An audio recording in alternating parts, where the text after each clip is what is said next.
안녕하세요. 내정신 채널 각 여러분 반갑습니다. 오늘 토요일인데도 이렇게 함께 해주신 여러분 대단히 감사합니다. 우리는 멀고 먼 길을 오기 시작해서 오늘 마침내 이 책의 300페이지에 해당되는 부분까지 왔습니다. 그러니까 반을 넘어서기 시작했다라는 얘기고요. 우선 지난주에 했던 내용을 좀 간략하게 말씀드리게 되면은요. 12, 13장을 지난주에 했는데요. 12장에서는 오키에 대해서 얘기가 나옵니다. 이 오키는 기생으로서의 자기 신분이 그렇게 됐지만은 실제 거기에 만족하지 않고 거기에 주저앉는다든지 그렇게 하지 않고 자기 자신 스스로가 자기 자신을 업그레이드 해 나가는 걸 보게 됩니다. 그 신분을 떨쳐버리면서 예술이라는 쪽으로 나아가면서 길을 개척해 나가는 모습을 보죠. 결국은 우리 민족이 이 같은 일제의 한가하는 방식 가운데에 오키와 같이 자기 일에서 더 업그레이드 시켜 나가면서 소극적 저항이랄까요? 적극적으로 막 투쟁하고 그러진 않더라도 일제에 독립하는 방식 중에 하나가 자기 일을 잘 하면서 소극적으로 일제에 대해서 저항하는 방식이 오키의 방식이라 하면은 그와는 비교되게 정호는 비폭력 3.1 운동을 보면서 이거는 실패다 이렇게 보게 되면서 적극적으로 투쟁하는 그런 투사가 되기로 결정하게 되고요. 그런 오키와 정호 둘 다를 보게 되면은 현실 정치에 대해서 어떻게 적응해 나가는가를 지성인들 또는 어느 정도 수준이 있는 우리 당시에 서울에 살고 있었던 그런 사람들의 방식을 우리는 볼 수가 있었습니다. 거기에 비해서 정호는 아주 바닥의 사람으로서 아주 보잘것없는 그런 사람으로서 어떻게 그러면은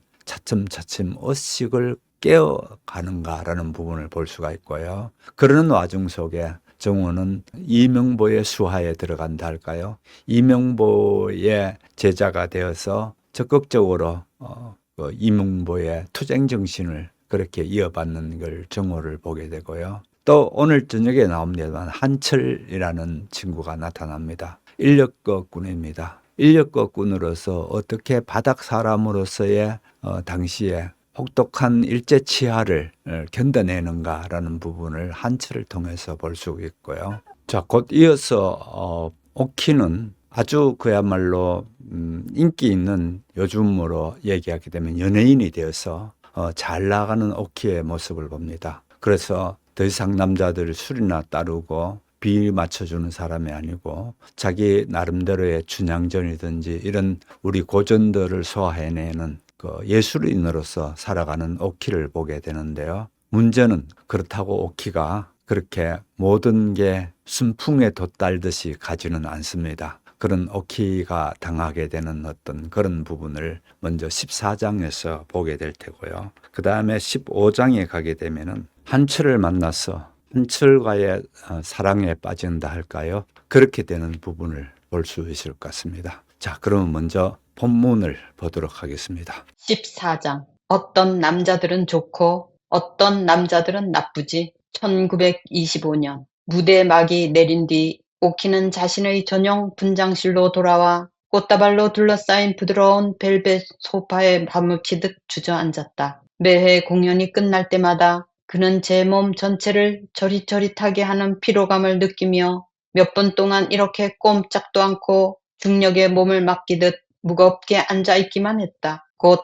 남아있던 약간의 힘을 끌어모아 오키는 몸에 꼭 맞게 만들어진 전통 조가리의 웃고름을 풀고 어깨를 털어 스르륵 상의를 벗어냈다. 가슴을 눌러 동여맨 치마끈도 풀어버리자 한결 깊이 숨을 쉴 수 있었다. 이제 더 느긋하고 편안해진 기분으로 그는 가장 가까이에 있던 꽃다발에서 장미 한 송이를 뽑아 향기를 들이마셨다. 춘향전 공연 개막 첫 주였다. 오키는 지역 사또의 아들과 사랑에 빠진 17세기 기생이자 극의 주인공인 춘향을 연기했다. 갖은 고생 끝에 춘향과 그의 연인은 신분의 차이를 극복하고 결혼하여 부부의 연을 맺는다. 이 공연은 경성 전체의 화제였으며 여러 신문들은 앞다투어 오키의 연기에 찬사를 보냈다. 어느 신문의 감상평 옆에 나란히 실린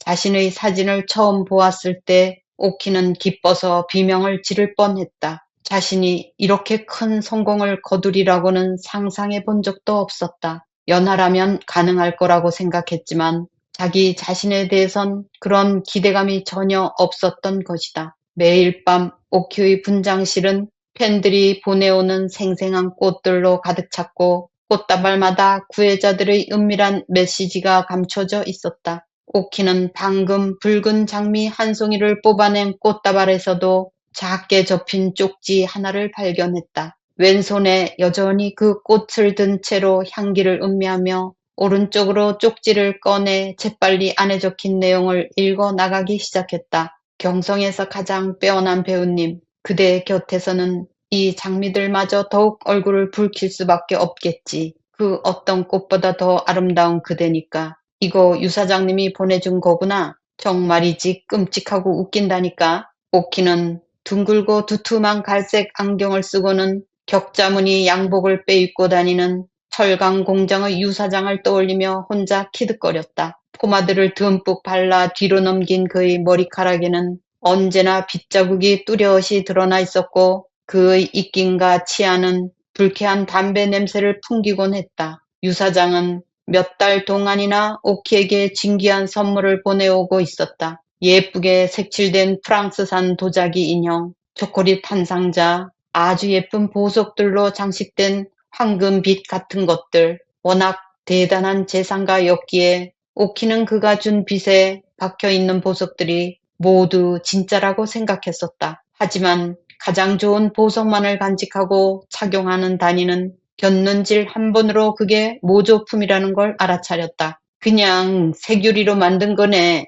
오키의 속내도 모른 채 다니는 거침없이 말했다. 오키는 부끄러웠고 이상하게도 상처받은 기분마저 느껴졌다. 이후 그는 유 사장이 보내왔던 선물들을 모두 되돌려 보내고 그 남자의 애절한 편지에도 다시는 답장하지 않았다. 이미 결혼한 데다 나보다 30살이나 많은 남자잖아. 오키는 혼자 중얼거리며 아무 생각 없이 쪽지를 접어 옆으로 던졌다. 풍성한 장미 다발 곁에는 그보다 훨씬 작은 보라색과 흰색 코스모스를 묶은 꽃다발이 놓여 있었다. 쪽지가 없어? 궁금하네. 이렇게 생각하며 오키는 코스모스 꽃 향기를 한껏 들이마신 뒤 행복한 미소를 지었다. 유 사장과 비슷한 부류의 나이든 구애자라면 이처럼 무언가를 보내면서 자기 이름을 남기지 않을 리가 없었다. 그는 멀리서 자신을 흠모하는 이 수줍고 젊은 남자가 누구인지 알 것 같은 느낌이 들었다. 그가 두근거리는 공상에 빠져드는 순간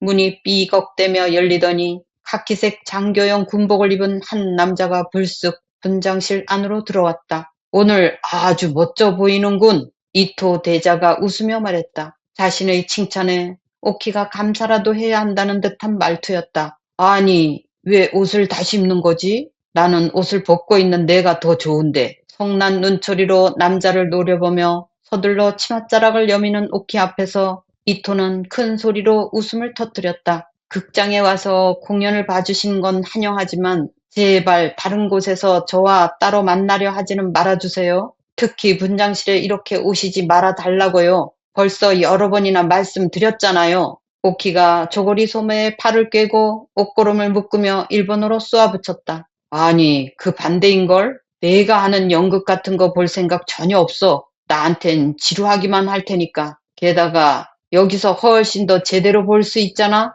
이토는 이렇게 대꾸하면서 오른손으로 목깃의 단추를 풀었다. 그러더니 단 2걸음 만에 작은 분장실을 가로질러 오키가 앉아있는 벨벳 소파에 털썩 앉아 양쪽 허벅지를 편하게 벌렸다. 동시에 오키는 즉시 일어섰지만 이토가 그의 팔을 낚아채고 강제로 끌어당겨 자기 앞에 서 있게 했다. 그리고 여기선 널 만질 수도 있지. 이토가 낮은 목소리로 말하며 오키의 저고리를 거칠게 벗기고 치마를 내려 그의 상아색 가슴을 드러냈다. 꽃향기와 뒤섞여 더욱 자극적인 속살 냄새가 그 속에 실컷 파묻히고 싶다는 남자의 욕망에 불을 붙였다. 햇볕에 그을린 손바닥으로 덮은 오키의 가슴을 쥐어짜듯 비틀며 이토는 자신의 아래쪽이 단단해지는 걸 느꼈다. 마침내 그 탐욕스러운 입술이 오키의 맨살에 닿는 순간 오키는 있는 힘을 끌어모아 남자에게서 빠져나왔다. 이토의 차갑고 이기적인 얼굴에 다시금 관대한 미소가 피어올랐다. 나는 끝까지 싸우려 드는 너희 조선 계집애들이 정말 좋아. 훨씬 재미있거든. 남자는 강한 왼손으로 오키의 허리를 감싸 안고는 꼼짝 못하게 단단히 붙들었다. 그러는 사이 오른손은 오키의 치마 속으로 들어가 허벅지 사이를 더듬다가 면 속옷 한 겹으로만 가려져 있는 따뜻하고 촉촉한 삼각형 둔덕을 강하게 눌러댔다. 나한테 손대지 마! 오키는 비명을 지르며 팔을 휘둘러 이토의 얼굴을 큰 소리가 나도록 때렸다. 그러나 남자는 이를 느끼지도 못한 듯 눈 하나 깜빡하지 않고 그를 더욱 세게 붙들었다. 오키는 두 손으로 이토의 등을 미친 듯 두들기며 반항하다가 마침내 남자의 오른쪽 어깨 윗부분을 이로 꽉 물어버렸다. 이 개같은 년이! 남자가 오키를 놓으면서 소리쳤다. 오키는 분장실 반대편 끝까지 후다닥 달아나 엉망으로 풀어진 치마 위로 두 손을 부여잡았다. 자신이 저지른 일에 겁을 먹은 듯한 모습이었다. 내가 지금 한 짓으로 당장 체포할 수도 있어.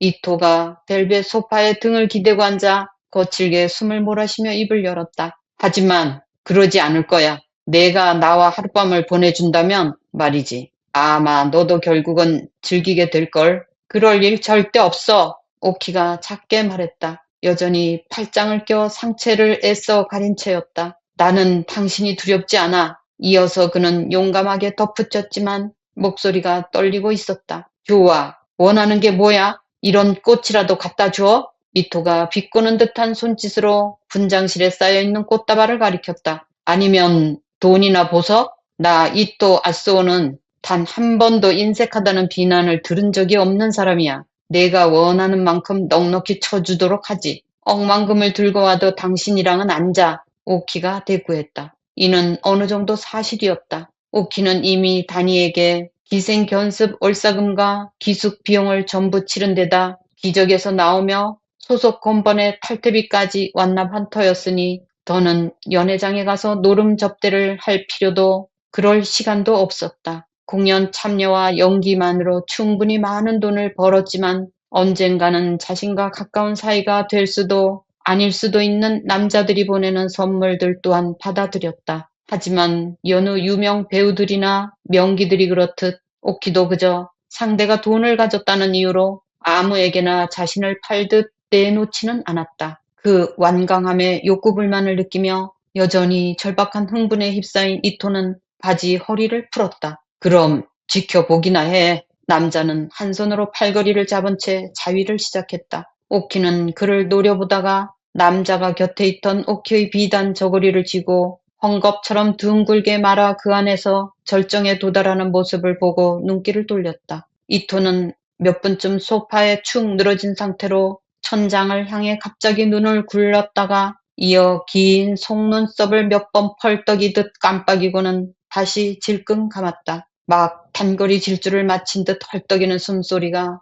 고요한 분장실을 채웠다. 남자가 정신을 가다듬고 다시 바지 버클을 채울 즈음 문 밖에서 발소리가 들렸다. 왜 이렇게 오래 걸려? 들어가도 되지? 무대 의상을 벗고 일반 외출복으로 갈아입은 연하가 분장실로 들어왔다. 심상치 않게 흐트러진 오키와 이토의 매무새를 보자마자 그는 얼굴을 확 붉히며 두 사람에게서 얼른 시선을 돌렸다. 두 여자의 불편한 기색도 아랑곳 않고 이토는 차분히 일어나 제 군복 소매를 한 번씩 털어내고는 말 한마디 없이 밖으로 걸어 나갔다. 대체 이게 무슨 일이래? 괜찮은 거야? 연하가 오키를 두 팔로 감싸 안으며 물었다. 난 괜찮아. 그냥 얼른 집으로 가자. 오키는 몸을 덜덜 떨며 간신히 외출복을 걸쳤다. 두 사람은 함께 옆쪽 출구로 나갔다. 그곳에서는 한철이 인력거를 세워둔 채 그들을 기다리고 있었다. 자선 공연이 있던 밤 이후로 한철은 그들의 단골 기사가 되었다. 바쁜 일정을 소화해야 하는 오키는 늘 자신의 다음 목적지가 어디인지 정확하고 알기 쉽게 그에게 알려주었고 이 인력거꾼을 하인처럼 하대하는 게 아니라 자신과 동등한 인간으로 대했으며 언제나 평균 시세의 1.5배는 되는 혹은 그 이상으로 높은 요금을 지불했다. 하지만 지금 오키는 그처럼 아끼는 한철과도 별로 얼굴을 마주하고 싶지 않은 심정이었다. 그저 혼자 있고 싶을 뿐이었다. 이토의 강력한 손자국이 마치 으깨진 포도처럼 자신의 피부에 멍을 남기는 것을 느낄 수 있었다. 괜찮으세요? 혹시 오키 아씨께서 편찮으신가요? 한철이 물었지만 오키는 고개를 돌린 채 아무 대꾸도 하지 않았다. 그냥 좀 겁을 먹어서 그래. 별일 아니야. 연하가 말했다. 어서 집으로 데려다 주겠어? 한철은 고개를 끄덕이며 두 젊은 여자들이 인력거에 오르는 것을 거들었다. 그들 앞에 서 있을 때 남자가 슬쩍 뒤를 돌아보니 서럽게 울고 있는 오키의 얼굴이 눈에 들어왔다. 늦은 밤이었고 길고 피로한 하루를 보냈음에도 한철은 최대한 날랜 발걸음으로 그들의 저택 앞으로 달려갔다. 집에 도착했을 때도 두 여자는 인력거에서 내려 평소처럼 그에게 장난을 치거나 짓궂은 농담도 던지지 않은 채 잔뜩 굳은 표정으로 대문 안으로 사라져버렸다. 오늘 밤 기각끼리 상상했던 바와 너무나 달라 한철은 실망감에 마음이 쓰렸다. 혹시 코스모스 꽃다발을 보낸 사람이 자기가 아닌지 오키가 묻지 않을까 기대했던 터였다. 일주일 내내 한철이 여기저기서 아껴 모은 잔돈으로 사보낸 꽃다발이었다. 마침내 오키를 향한 자신의 감정을 고백해볼 계획을 세웠던 것이다. 그 대신 지금 한철은 오키를 향한 걱정 때문에 속이 찢어질 듯 상하는 한편 그렇게 오키를 염려하는 자신의 마음에 오히려 어느 환희를 겪기도 했다. 그런 기분이 자신을 더 진정한 인간으로 느끼게 해주었기 때문이다. 지금까지 한철은 감정 같은 것은 고사하고 그저 이 고된 삶에서 살아남고 출세하고 성공하기 위해 무엇을 해야 하는지에만 골똘했을 뿐이었다. 오직 오키를 걱정하는 순간만이 고통과 그에 따라붙는 이처럼 달콤한 감각을 느낄 수 있는 유일한 시간이었다. 오키와 연하는 정원을 가로질러 별채로 들어갔다. 자기 방으로 향하는 대신 연하는 오키를 따라와 이부자리를 깔아주기 시작했다. 자, 어서 누워. 연하가 베개를 두드려 펴주면서 말했다. 오늘 여기서 같이 잘까? 오키는 아늑한 이불 속으로 들어가 고개를 끄덕였다. 연하가 이불장에서 유 한 장을 더 꺼내 오키 곁에 깔고는 옷을 벗었다. 올린 머리를 고정한 핀들을 하나씩 뽑은 뒤 길고 윤기나는 까만 머리칼을 쭉쭉 빗어 내리는 연하의 몸짓에는 그가 항상 뿜어내곤 하는 활기차고 편안한 분위기가 감돌았다.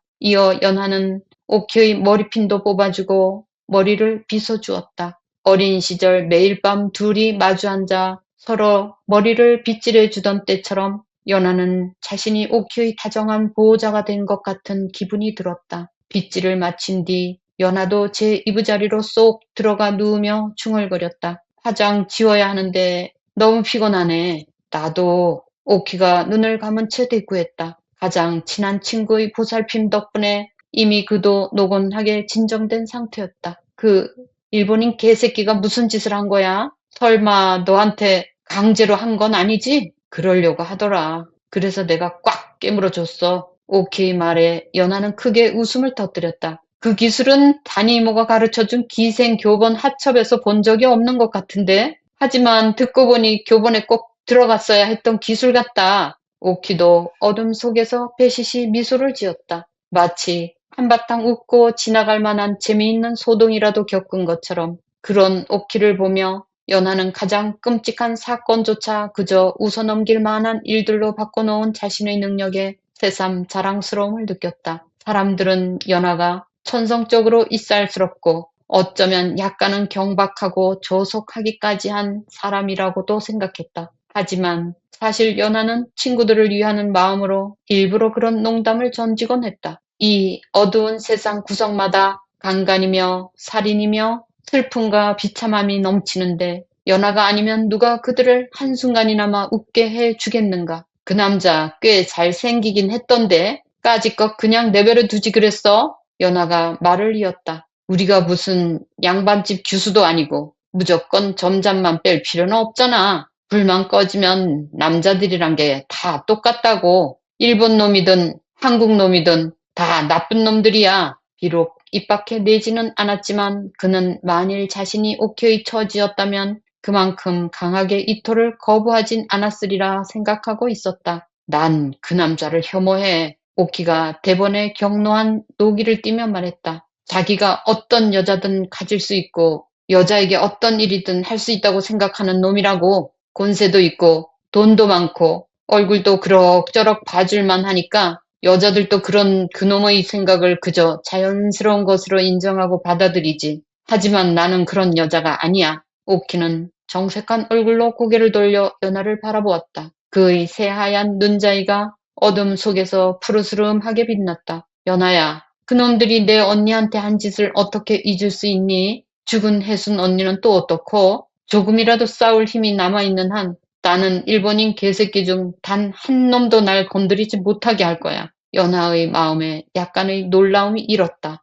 그의 친구는 정확히 어느 시점부터 이처럼 고집스러워진 걸까? 그들이 어렸을 때만 해도 그는 늘 연하가 나서서 이끄는 대로 따라 하려고만 하지 않았는가? 그러다 점점 자라면서 어느새 이렇게 자신의 좋고 싫음을 강하게 표출하는 사람이 된 것이다. 알겠어. 하지만 단이 이모한테도 판사님이 계셨잖아. 기억하지? 단이 이모가 일본인 후원자라도 괜찮다고 생각했던 이유가 뭐겠니? 세상을 흑백으로 딱 잘라 나눌 수는 없는 법이야. 연하가 대꾸했다. 어쨌든 지금은 우리 둘 다 잠이나 자자. 새벽의 푸르스름한 첫 미광이 방 안으로 들어오기 전에 연하는 이부자리에서 슬며시 빠져나와 자기 방으로 돌아갔다. 제일 먼저 그는 거품이 있는 녹두물로 전날 밤 화장을 씻어냈다. 다른 이들의 눈에 연하는 화장기 없는 민낯으로 나다니기를 싫어하는 사람으로 보였지만 사실 화장을 지울 때마다 그 두껍게 발린 분가루와 연주가 녹아내리며 싱그러운 본래의 피부가 드러나는 느낌은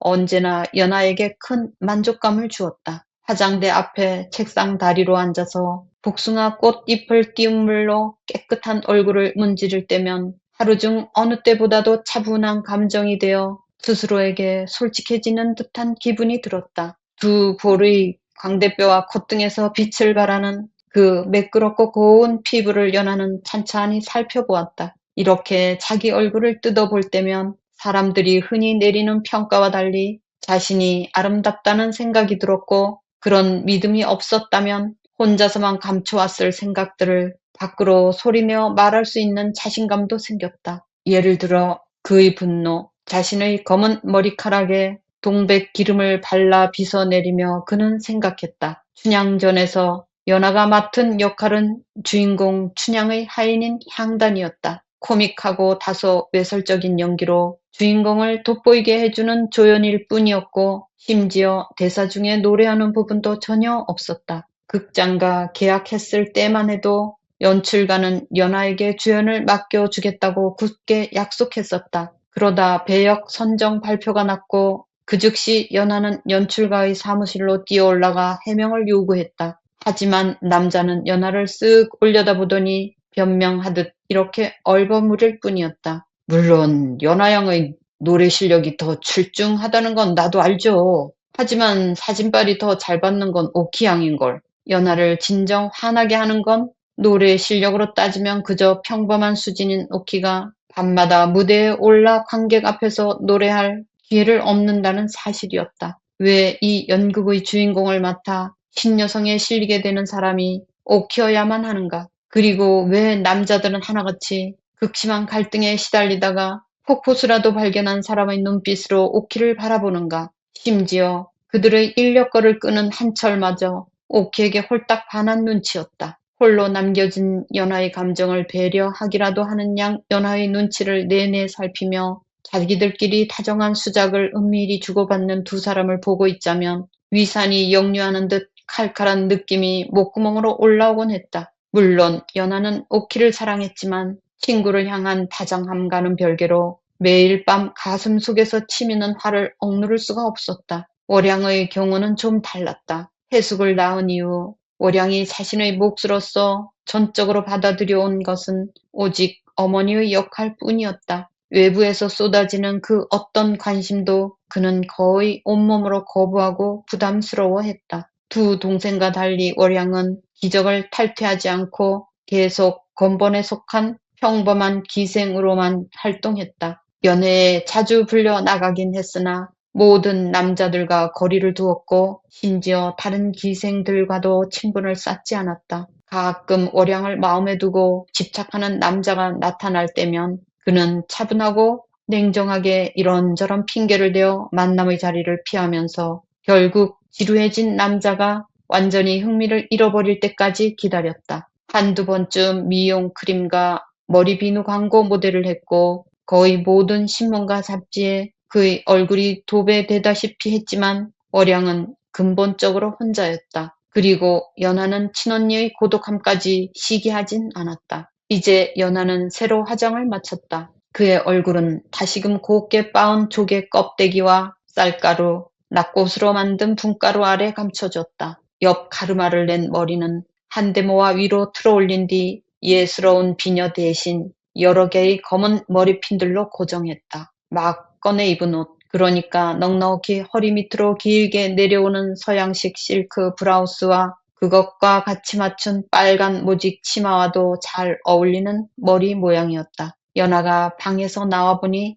마침 하인이 식구들의 아침 식사와 세숫물을 준비하러 안뜰을 가로질러 부엌으로 향하고 있었다. 오키한테 나 오전 내내 밖에 나가 있을 거라고 전해줘. 5시까지 극장으로 갈 거니까 그때 만나자고. 연하는 이렇게 말하고 대문을 나섰다. 그를 기다리는 인력거는 보이지 않았다. 자신이 어디에 가는지 오키가 알게 하고 싶지 않아서 일부러 오늘 아침에는 한철을 부르지 않은 터였다. 그는 대류변까지 2골목이나 걸어간 끝에 다행히 인력거 한 대를 잡아 세울 수 있었다. 이제는 인력거꾼 자체가 거의 남아있지 않았다. 대동량 극장으로 가주세요. 연하는 기사에게 목적지를 알리느라 몸을 잠깐 앞으로 숙였다가 살을 내는 듯한 칼바람을 피해 다시 칸막이로 가린 좌석에 깊숙이 틀어박혔다. 쌀쌀한 11월, 가을의 선명한 푸른색과 노란색이 이제 막 눈앞에 다가온 겨울의 회색과 은색, 분홍색의 자리를 내어주기 시작하는 시기였다.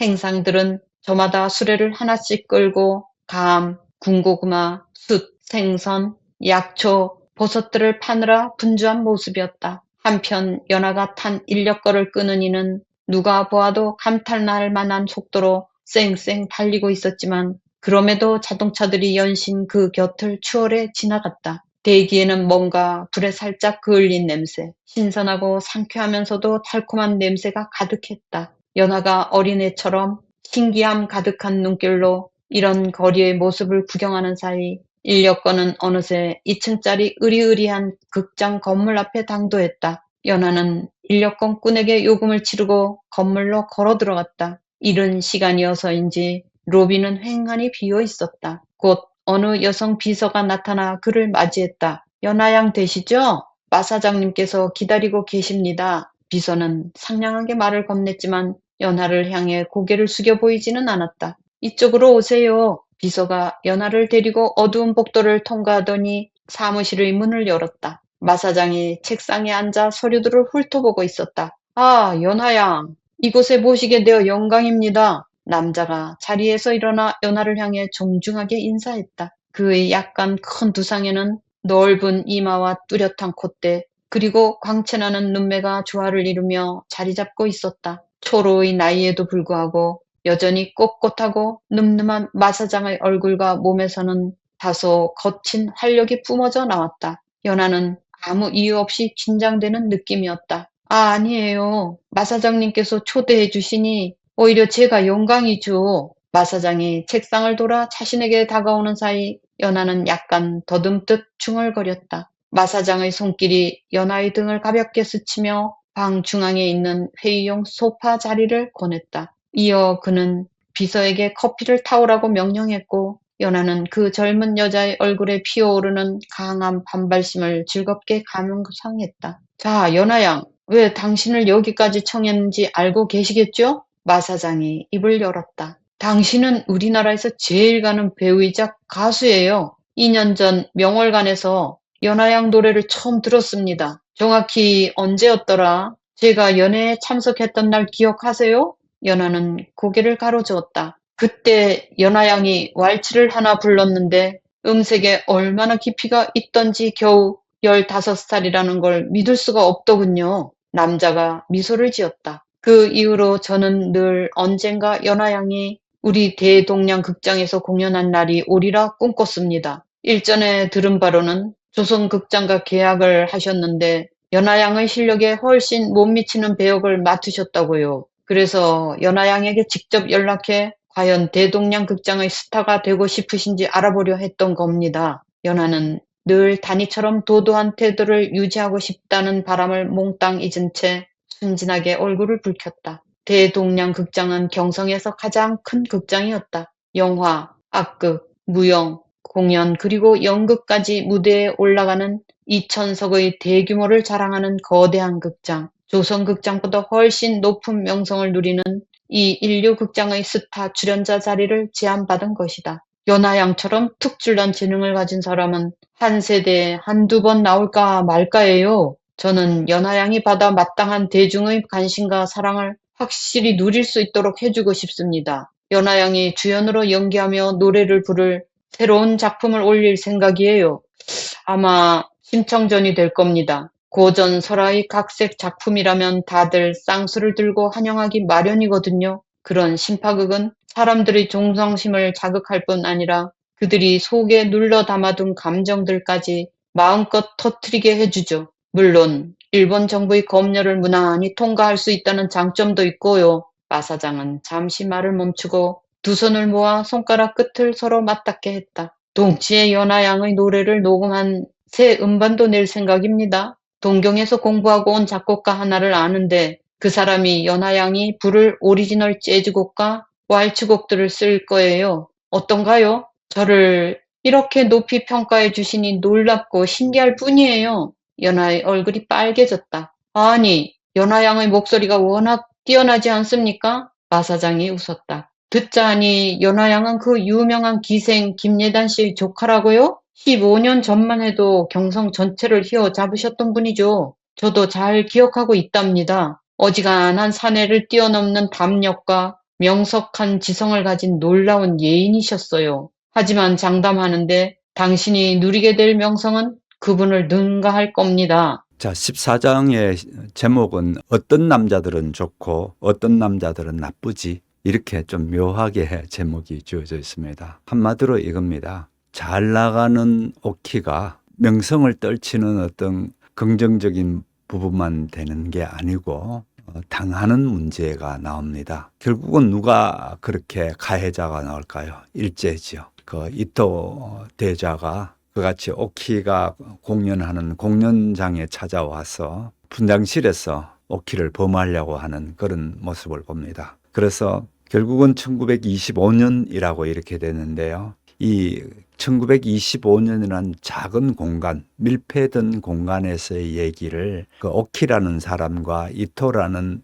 일본 대자 벌리는 일이기는 하는데, 결국은 우리 민족이 당시에 어떻게 당하고 있나라는 부분을 거기 보여주고 있죠. 오키는 앞에 무대에서는 실제 그 춘향전을 연기하면서 신분의 한계를 딛고 일어서는 기생이 결국은 결혼을 하게 되는 그런 연기를 하고 있었다면은, 연기가 끝나고 나는데 무대에 돌아와서 많은 사람들이 보내온 꽃다발도 있고 이제 그러는 그 속에서 옷을 갈아입으려고 하는 사이에 이토가 찾아온 겁니다. 이토가 찾아와서 분장실에서 그 엄흉한 눈빛과 엄흉한 말들을 합니다. 옷을 벗는 게 더 좋다는 둥 뭐 이따위 소리 하면서 결국은 제국주의적인 추태를 여기다가 이제 보여주게 되죠. 이 제국주의적인 추태를 보이는 거를 한번 보세요. 오키가 거칠게 반항하게 되니까 오히려 고분고분한 일본 여자들보다 이같이 싸우려고 드는 조선 계집들이 나는 더 좋다, 이렇게 말하면서 일종의 성적 유희를 제국주의적인 사디즘 또는 세디즘이라 하죠. 세디즘을 그렇게 보입니다. 그래서 그 위기를 벗어나기 위해서 오키는 이토의 뺨을 때리기도 하고 그러면서 결국은 토의 이 어깨를 꽉 물어버립니다. 그렇게 물어버리면서 결국은 그 위기에서 벗어나기는 하는데, 여기에서 그러면은 어떤 부분을 볼 수 있는가를 등장인물들을 서로 비교하면서 한번 보겠습니다. 꽃을 보내면서 추태를 부리고 있는 나이는 30살이나 더 많은 유사장이라는 사람이 있습니다. 모조보석에다가 그 다음에 붉은 장미를 꽂고 뭐 그렇게 해서 꽃다발을 보내왔습니다. 그렇다면 오키에게 보낸 이 모조보석에다가 그 붉은 장미를 그렇게 한 꽃다발을 보낸 거는 당시에 경성에서 돈 좀 있다 하는 사람들이 보이는 그 천박함과 위선을 여기서 볼 수가 있죠. 그러니까 오키는 당연히 냉소적으로 보고 또 그 선물을 반환합니다. 거기에 비해서 이 돈은 이렇게 찾아와서 그렇게 위력을 가하기도 하고 또 금전적으로 회유도 하고 한번 자게 되면은 네가 원하는 걸 뭐든지 해주겠다든지 이런 식으로 회유도 하고 그렇게 됩니다. 그러는 거에 대해서 제국주의 권력과 그 다음에 폭력성 또는 성적 유린 이런 거에 대해서 강하게 저항하는 게 오키. 예를 들어서 강하게 저항한 거는 뺨을 때려준다든지 어깨를 물어 뜯는다든지 그런 방식으로 오키가 대응하는 방식이고요. 그 다음에 여기에 한 사람이 또 나오는데 한철입니다. 이 한철은 오키의 인력거꾼인데 오키의 인력거를 끌어주면서 첫눈에 서로 둘 다 뭔가 이렇게 불꽃이 튀기기 시작합니다. 그렇다면 한철은 바로 대시하느냐? 그럴 형편이 못 되죠. 인력거꾼이고 이제 19살이고 그렇게 되는 한철은 아주 순수한 면이 있었고 또 수줍음도 많고 그런 아이입니다. 그러면서 아무튼 오키는 이 한철에 대해서 그의 그 순진한 그런 한철의 태도와 또 한철에 대한 어떤 남성적인 매력 이런 것도 호기심을 갖게 되고요. 이렇게 되는 게 오키가 한철에 대해서 갖게 되는 생각이고요. 거기에 대해서 연하는 조금 다른 생각입니다. 오키처럼 그렇게 거칠게 저항할 필요가 있느냐? 나 같으면 그렇게 하지 않겠다라는 쪽으로 하는 게 연하의 자세입니다. 또 사람들은 보면 그럴 수 있죠. 그러나 오키는 전혀 그런 그 눈꽃만큼도 그런 걸로 하지 않는 게 이제 오키의 캐릭터라면은 일본 놈이라면은 한 놈이라도 나는 끝까지 그냥 받아들일 수 없다. 저항하겠다라고 이제 그렇게 하는 게 오키의 생각이죠. 왜 오키는 그렇게 되나요? 오키는 어릴 때에 월향 언니가 당하는 거를 눈으로 똑똑히 봤거든요. 월향이 당하는 거, 또 월향이 그 이후로 무너지는 인생을 봤고, 그러니까 오키는 강하게 일제에 대해서 반감을 갖고 있고요. 자, 이번에는 본문이 상당히 길기 때문에요. 제가 해설은 가급적이면 짧게 그렇게 가도록 하겠습니다. 이제 15장 해보도록 하겠습니다. 15장 밤새들 1928년 연하와 오키가 20살이 되던 해봄 그들의 집안 공기는 늘 예민하고 섬세한 떨림으로 가득 차 있었다. 부엌일을 돕는 하인은 두 아씨에게 수시로 날아드는 은밀한 연설을 전달하느라 바빴고 아씨들은 종종 꿈꾸는 듯한 얼굴로 허공을 멍하니 바라보거나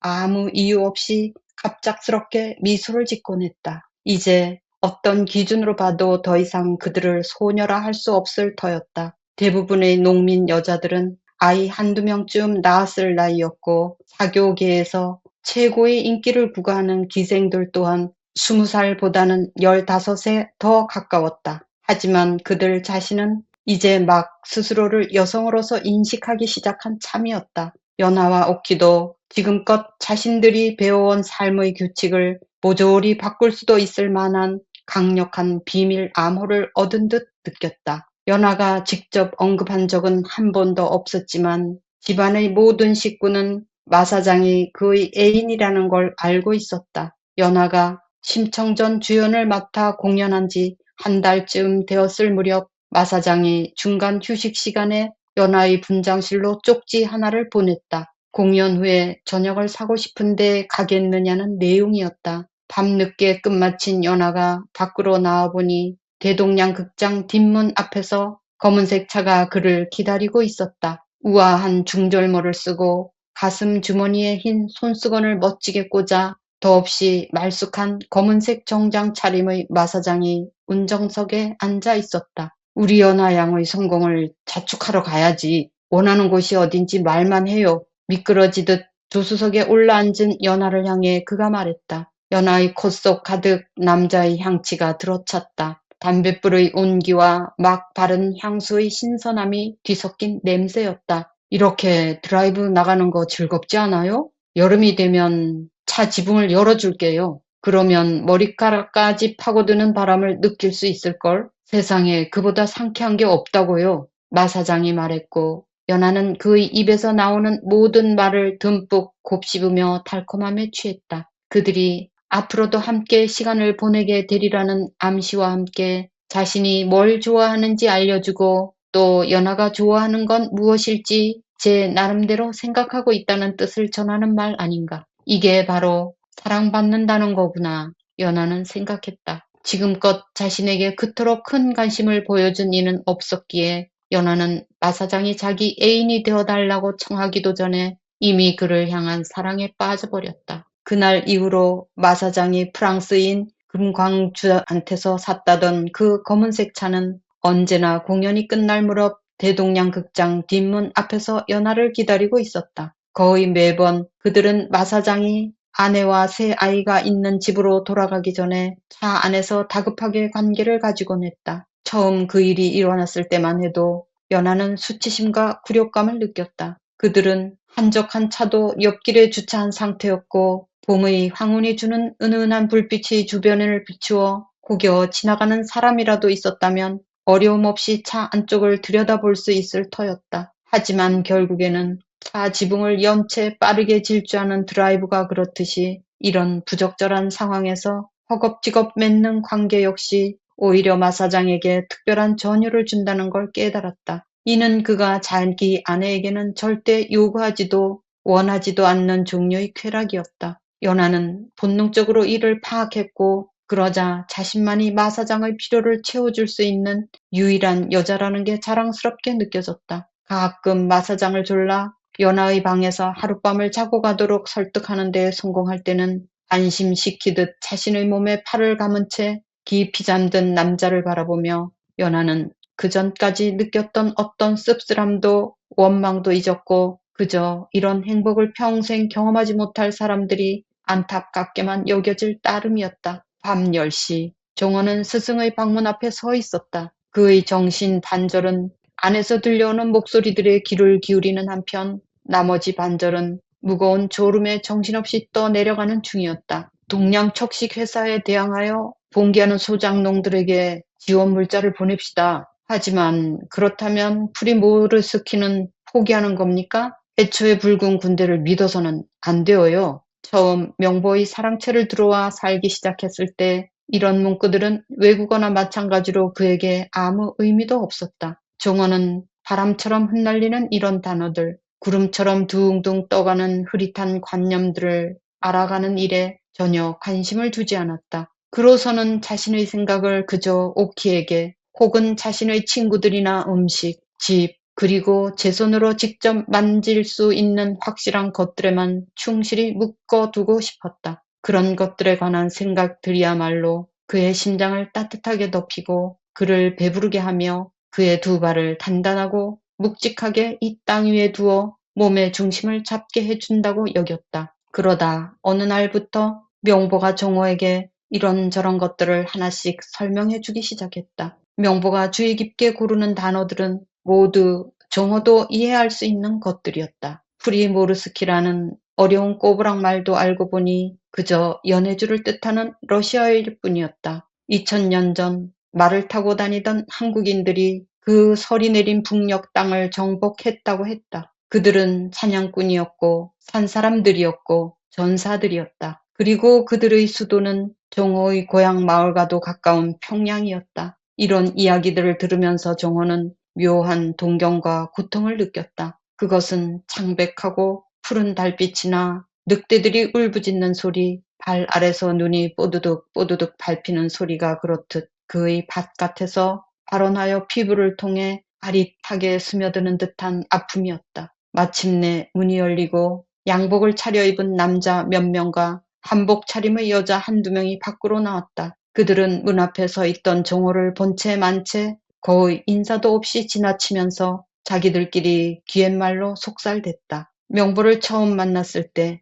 그가 자신에게 얼마나 깊이 고개 숙이며 인사를 건넸는지 기억하는 정호는 지금 그들의 거만한 모습에 얼굴을 붉히지 않을 수 없었다. 혁명가임 내에 떠들어대는 이 작자들 모두 계급 폐지의 필요성에 대해 열변을 토하고 다녔지만 정작 여기 있는 정호를 포함한 모든 이들에게 동등한 존중심을 보이는 자는 단 한 사람, 바로 명보였다. 정호 동지, 예기치 않게 회의가 길어졌네요. 미안합니다. 명보가 부르는 소리에 정호는 방 안으로 들어갔다. 그의 스승은 앉은 자리에서 일어나지 않았다. 정호가 이 집에 얹혀 산 지 수개월 만에 명보가 마침내 그에게 깍듯한 손님 대접과 격식을 생략하기로 양보한 단 한 가지가 이것이었다. 일어나서 정호를 맞지 않는 대신 그는 낮은 탁자 위에 책 한 권과 종이 몇 장, 그리고 몽당 연필 하나를 꺼내 놓느라 분주했다. 정호는 그의 맞은편에 책상 다리를 하고 앉아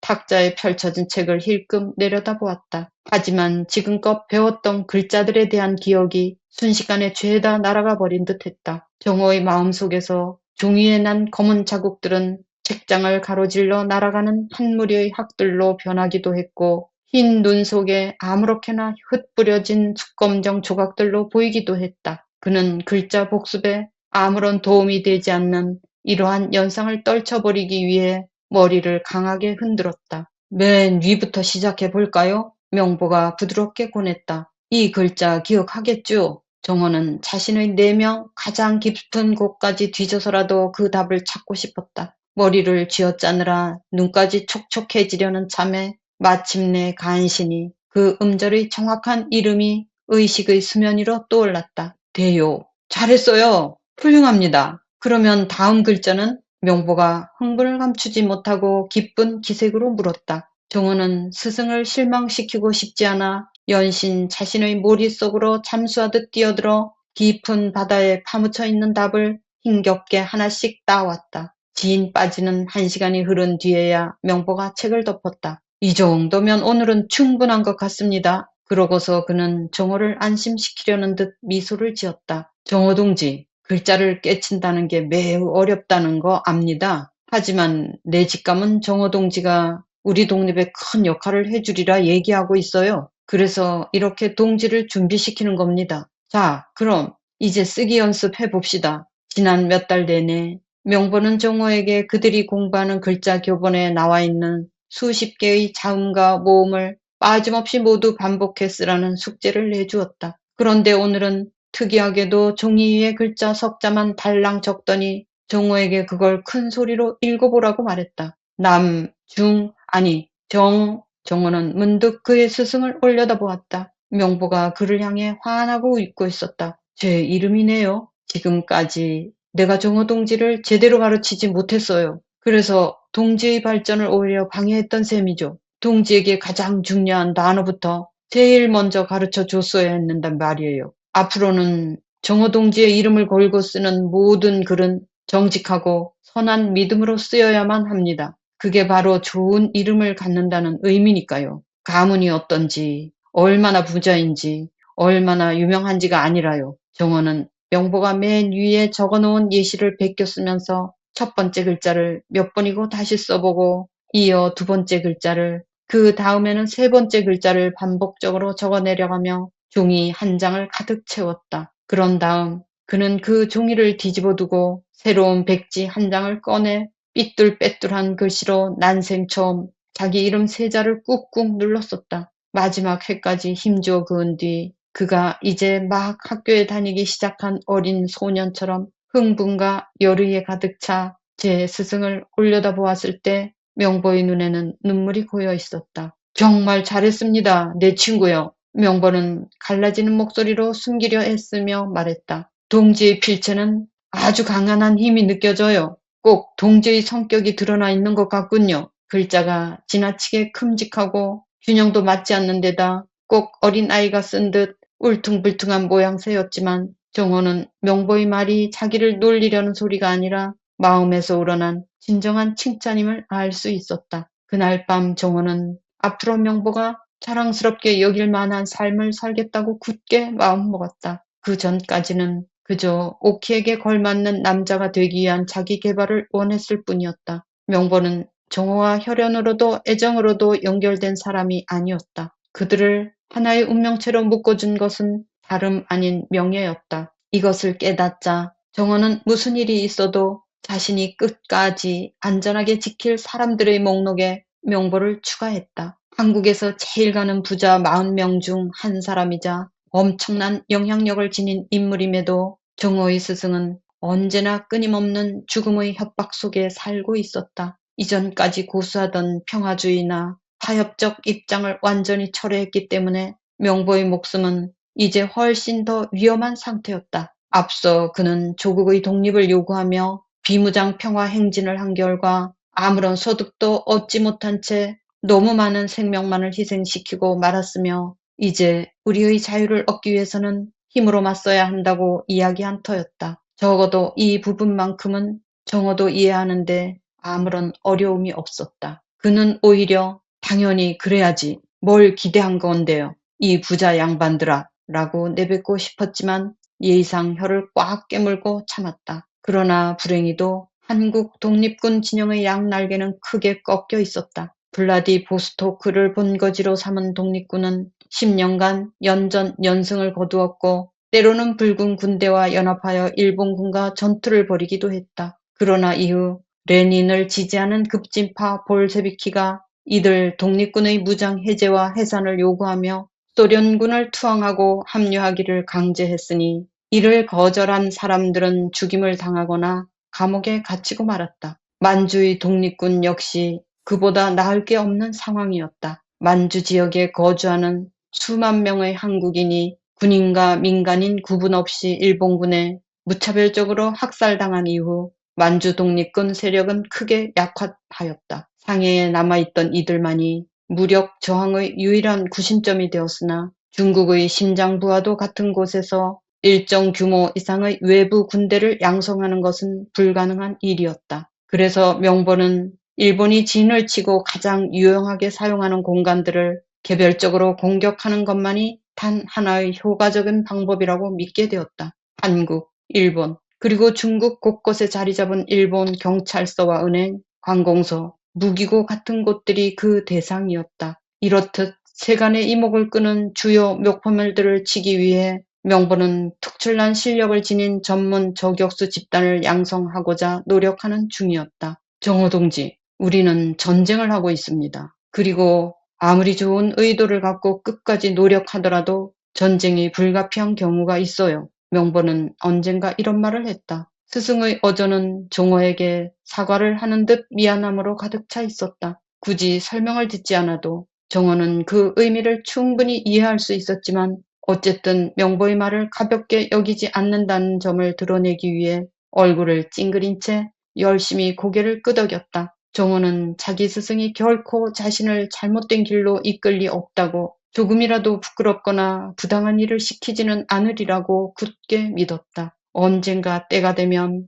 그는 명보의 기대에 부응해 대의를 행할 것이었다. 그때까지는 지금보다 명보가 직접 나설 수 없는 자잘한 심부름을 하며 지낼 생각이었다. 금지된 성명서 인쇄본을 남쪽 사회주의자들에게 몰래 전달하거나 도망쳐 나온 정보원들을 안전가옥에 숨기고 그들이 먹을 음식을 나르거나 기차역을 지키는 현병대의 무심한 시선 아래 미리 약속된 낯선이와 스치며 각자의 서류 가방을 조심스럽게 교환하는 그런 일들 말이다. 정호는 자신의 모든 힘을 다해 이런 임무를 수행했고 명보는 돈 몇 푼이나 형식적인 진급 같은 것이 아닌 형언할 수 없는 선함과 진심 어린 신뢰로서 이를 보상해 주었다. 명보와의 유대가 깊어질수록 오키를 향한 정호의 간절한 사랑과 그리움도 조금씩 옅어져 가는 듯했다. 언젠가 오키에게 인정받는 사람이 되고자 현재 해야 하는 모든 일에 온 정신과 육체를 쏟다 보니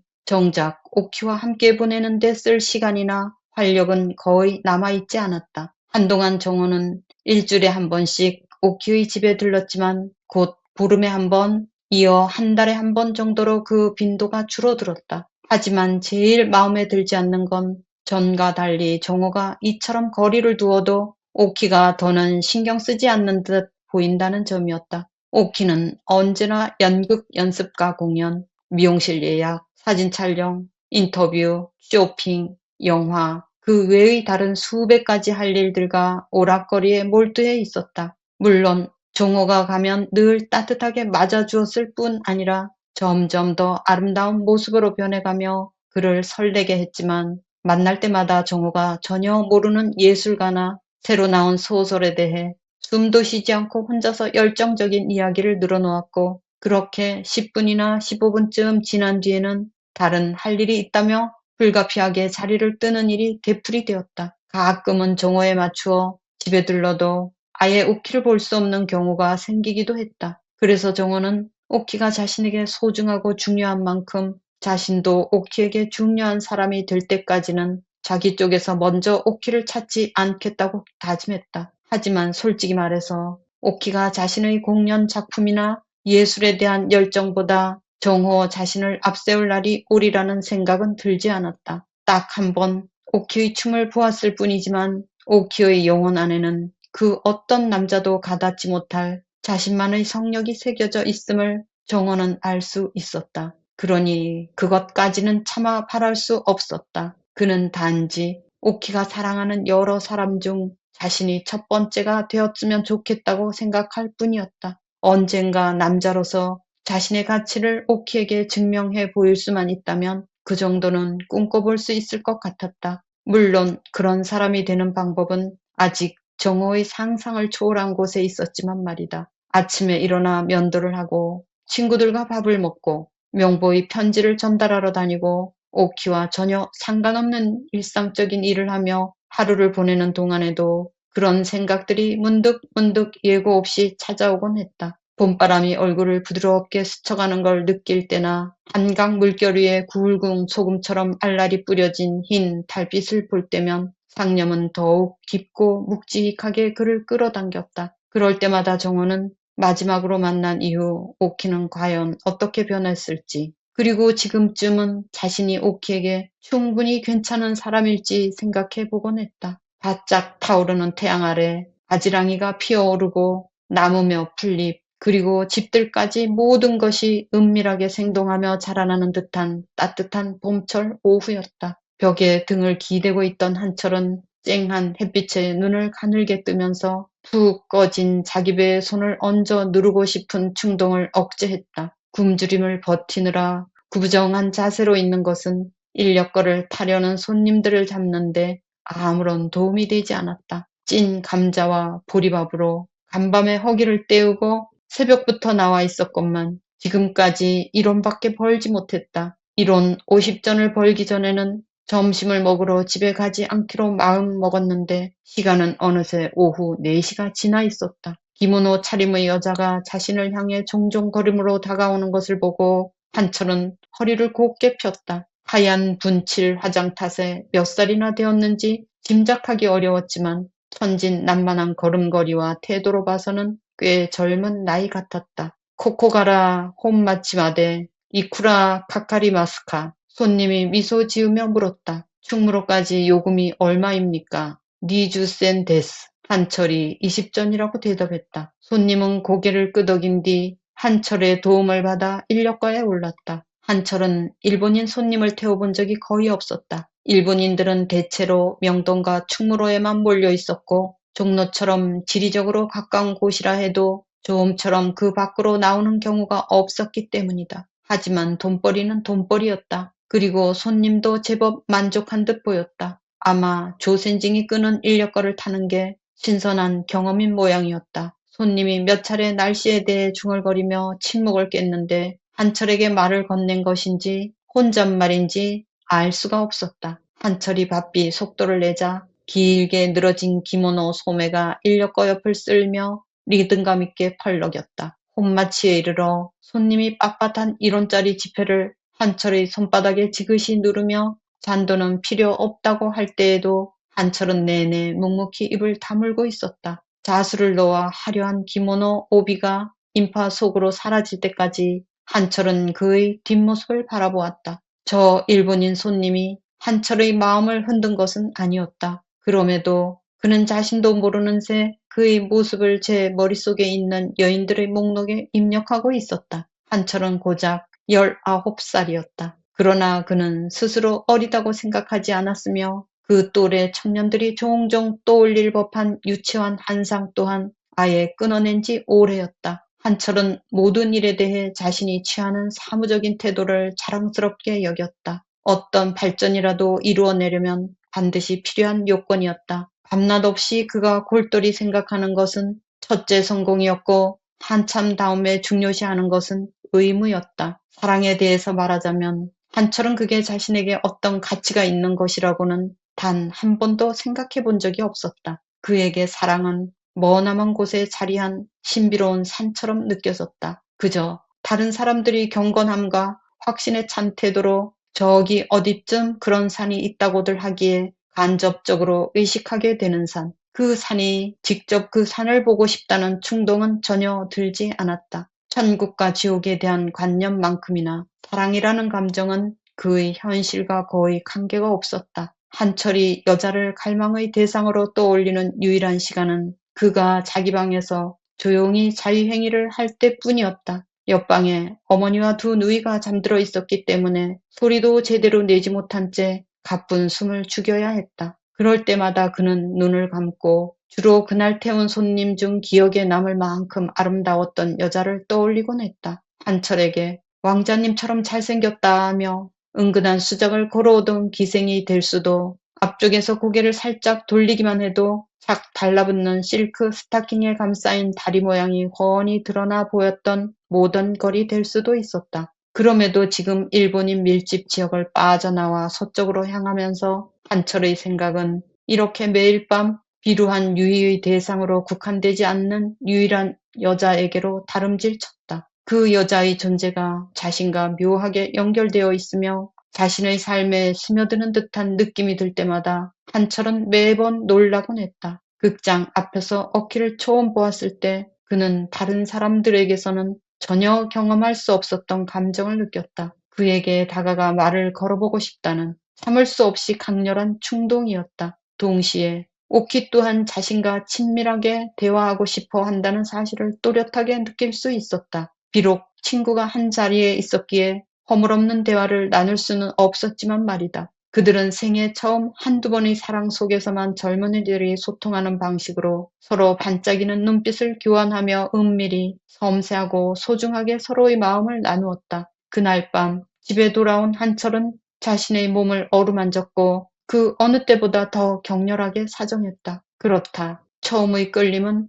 단지 육체적인 욕망과 호기심이었을 뿐 그 이상은 아니었다고 한철은 확신했다. 그러나 오키가 그의 인력거의 단골 손님이 되고 한 주에도 몇 번씩 오키와 마주하면서 오키를 향한 한철의 관심은 그가 이전까지 느껴보지 못했던 특정한 감정으로 변해갔다. 한철에게 있어 모든 사람은 각자 속한 범주대로 구분되었다. 가족, 학교의 동기들, 친한 친구들, 동료 인력거꾼들, 알고 지내면 이익이 될 것 같은 사람들, 그런 식이었다. 한철은 어떤 편파성도 없이 상대가 속한 범주에 따라 적절한 태도로 그들을 대했다. 하지만 그가 오키에 대해 생각하는 방식은 그가 평소 기생이나 손님 혹은 일반 여성에 대해 취하곤 하던 모든 태도를 벗어나 있었다. 오키는 그 모든 범주에 속해 있으면서도 그 모든 범주에 있는 사람들과는 전혀 다르게 보였고 또 다르게 행동했다. 그는 오키를 그저 오키로밖에 생각할 수 없었다. 한철은 공상에 빠져있던 자신을 자각하고 이를 떨쳐내듯 거세게 머리를 흔들었다.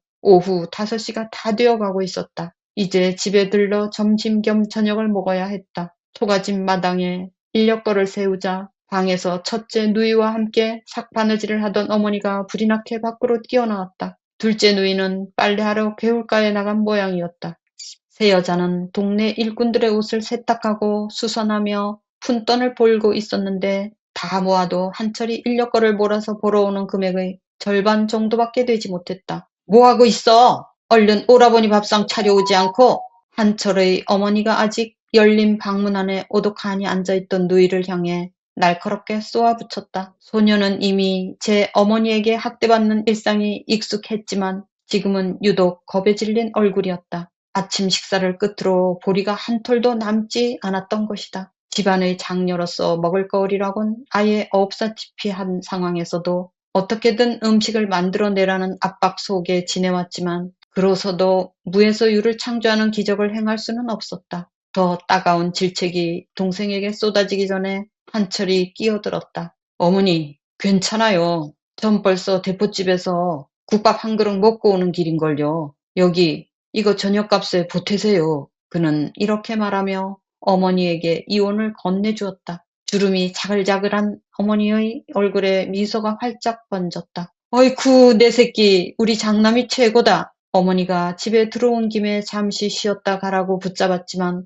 한철은 고개를 저은 뒤 다시 인력거를 끌고 나갔다. 어머니는 누이들에게 결코 내보인 적 없는 끈끈한 애정을 한철에게만 듬뿍 쏟았다. 한철이 14살이 되던 해에 아버지가 돌아가신 뒤로 어머니는 어린 가장으로서 한철을 존중했고 심지어 자신이 낳은 아들인 그를 두려워하기까지 했다. 그러나 뼈대 있는 안동김씨 가문의 반계 친족인가 뭔가 하는 한철의 혈통에 대한 어머니의 진득한 집착 때문에 한철은 어머니 곁에 있으면 늘 뭔가 불편한 기분이 들었다. 내 아버지만 여태 살아 계셨어도 시 사촌댁에서 우리 식구들을 모셔갔을 텐데 한철이 너는 반드시 우리 가문의 이름을 되살리고 우리 집안 명예에 걸맞게 살아야 한다. 어머니는 늘상 이런 말을 후렴구처럼 외워대곤 했다. 아직도 그의 종갓집 문중은 안동 지역의 부유한 땅에서 대대로 권세와 번창을 누리고 있었지만 정작 한철의 가족은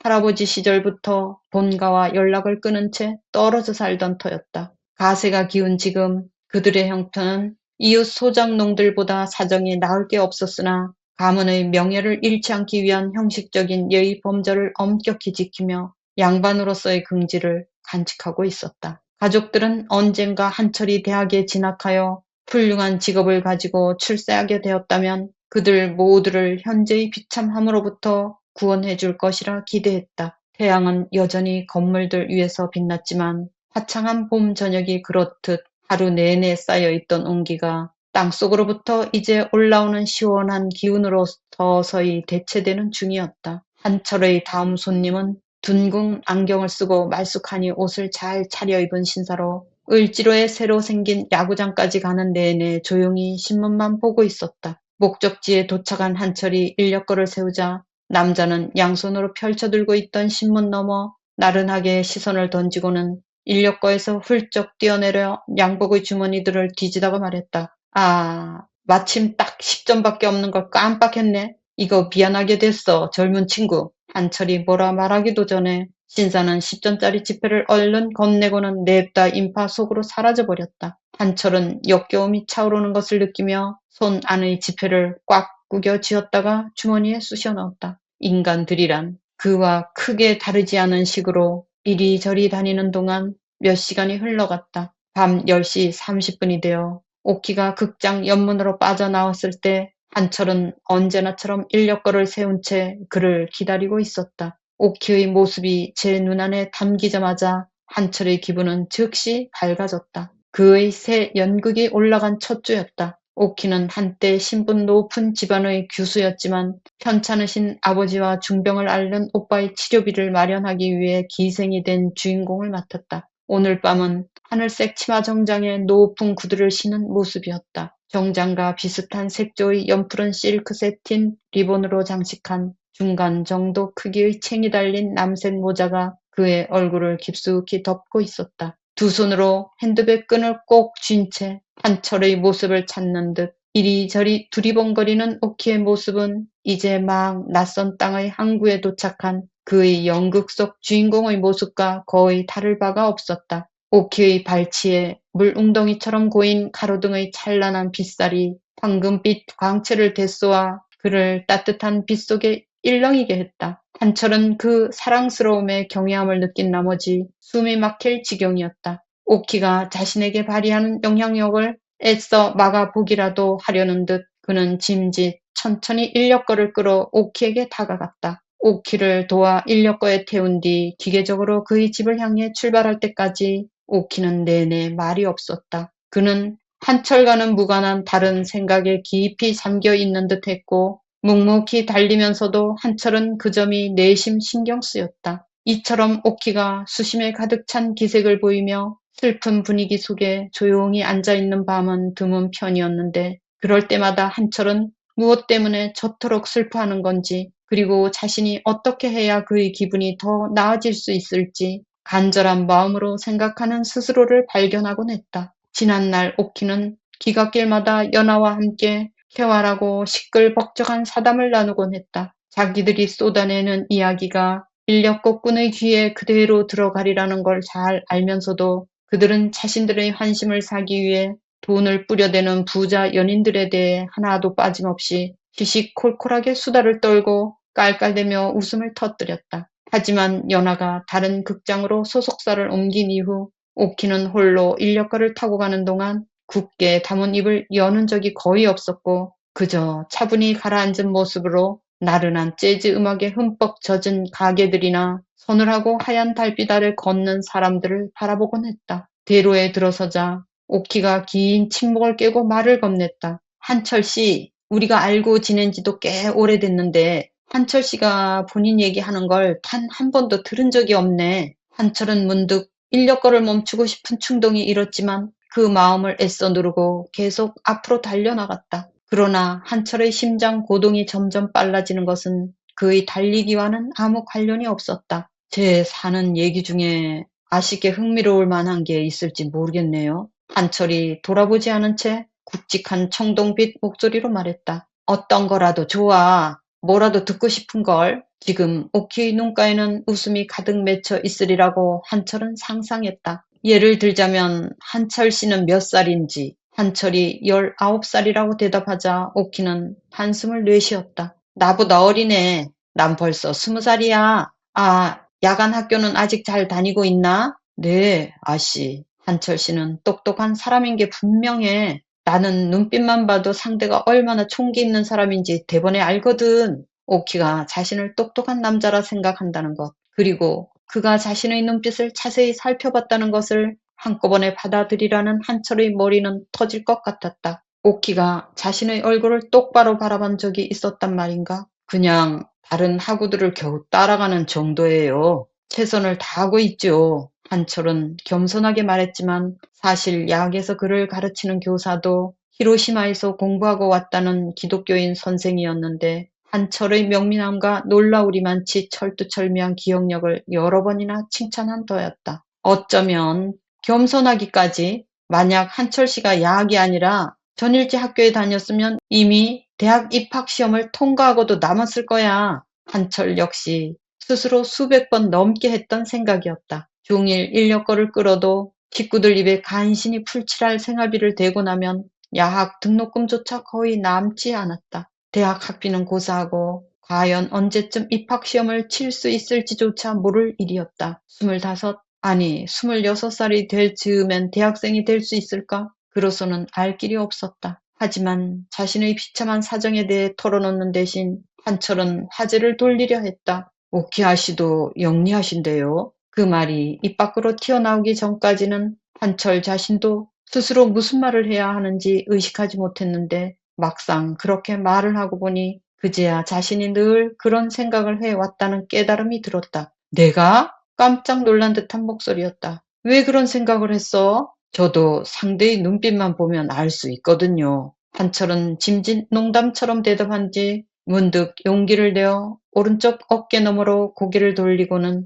오키에게 힐끗 시선을 던졌다. 남색 모자 아래 잔뜩 커다래진 눈으로 그를 빤히 쳐다보는 오키의 장밋빛 입술에 반달 같은 미소가 어려 있었다. 나더러 영리하다고 말해준 사람은 아무도 없었는데 한철이 다시 길 쪽으로 몸을 돌리는 사이 오키가 멋쩍게 중얼거렸다. 오키아 씨는 항상 이치에 맞는 말씀만 하시잖아요. 연하 아씨랑 이야기하실 때도요. 아, 그럼 한철 씨는 우리가 하는 얘기를 엿듣고 있었단 거야? 오키는 짐짓 화가 난 척 장난스럽게 되받았다. 오키의 집에 도착할 때까지 그들은 조심스러우면서도 설레는 대화를 이어갔다. 집 앞에 이르자 한철은 평소처럼 오키를 도와 인력거에서 내려주었는데 이번에는 오키의 손을 잡아 부축하는 내내 사무적으로 고개를 숙이고 있는 대신 그의 눈을 똑바로 마주보며 미소를 지었다. 어느 쪽이 더 오래 손을 붙잡고 있었는지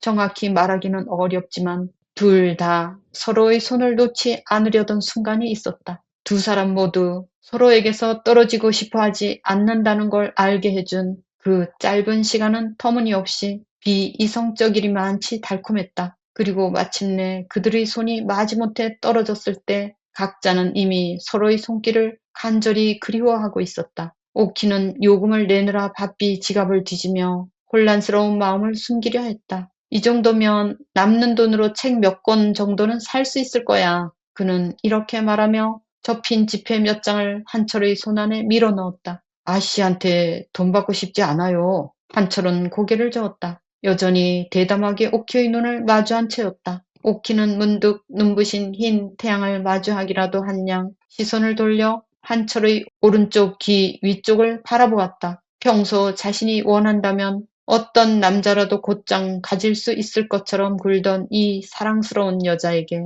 이런 행동은 예상치 못한 수줍음의 표현이었다. 그런 그를 향한 애정이 한없이 솟아나는 것을 한철은 거부할 수 없었다. 나 태워주고 이 돈 안 받겠다면 다음부터는 나 한철씨 못 불러. 그러니 그냥 받아. 오키는 한철의 손바닥에 돈을 더 꾹 눌러댔고 이번에는 한철의 완강한 태도도 누그러졌다. 오키의 맵시 있는 몸이 대문 안으로 미끄러지듯 들어가는 것을 확인한 뒤 돌아 나온 그는 갑자기 이 세상의 모든 것이 자동차들과 자전거들, 술주저병이들의 노랫소리, 신선한 밤 공기, 어두운 도로 위에 액체처럼 흘러내린 불빛들까지 그 어느 때보다도 다채롭고 생생한 감각으로 자신을 가득 채우는 걸 느꼈다. 집에 점점 가까워지면서 대로변의 희미한 노랫소리는 잦아들었고 이따금 천진하고 리듬감 있게 울려 퍼지는 소쩍새 소리가 이 적막한 밤의 고독을 한층 순수하게 만들어주는 듯했다. 봄밤에 들려오는 새의 울음소리가 이처럼 한철의 마음을 파고들며 통렬하게 다가왔던 적은 없었다. 삶의 모든 것이 그 소리에 담겨있는 것만 같았다. 다음 날 밤 공연이 끝난 뒤 오키는 한철에게 어떤 말도 건네지 않은 채 인력거에 단정히 앉았다. 그들 사이에 아무 일도 일어나지 않았던 것처럼 행동하기로 마음먹은 것 같았다. 한철은 실망했지만 상처를 받지는 않았다. 오키의 굳은 침묵은 오히려 정말로 중요한 사건이 있었음을 그에게 확인시켜줄 뿐이었다. 어색한 침묵을 어떻게 깰 수 있을지 고민하며 달리고 있는데 멀리서 소쩍새 울음소리가 들려왔다. 들으셨어요, 아씨? 한철이 인력거 속도를 줄여 거의 걷다시피 걸음을 옮기며 물었다. 뭘? 저 새소리? 오키의 몸이 앞쪽으로 약간 굽히며 한철에게 가까워졌다. 네, 아씨. 소쩍새 우는 소리예요. 저 노랫소리를 늘 듣긴 했는데 새 이름은 몰랐네. 소쩍새는 커다랗고 둥근 눈에 갈색 깃털을 가진 올빼미예요. 제가 어릴 때 하루는 아버지를 모시고 남산에 갔다가 새끼 소쩍새 한 마리가 둥지에서 떨어져 있는 걸 봤어요. 제 손바닥에 쏙 들어오는 아주 작은 새였죠. 꼭 작고 복슬복슬한 감자 한 알 같더라고요. 어머나 세상에. 오키는 더 이상 무심한 척 연기할 수 없었다. 그래서 어떻게 됐어? 다리가 부러져 있길래 집으로 녀석을 데려왔죠. 아버지께서 작은 천 조각으로 다리를 감싸주셨어요. 누이들과 제가 차례로 돌아가며 매미를 잡아다 먹이로 줬고요. 감자라는 이름도 지어줬죠. 너무 귀여워. 오키가 감탄했다. 다리는 잘 나았고? 다 나았어요.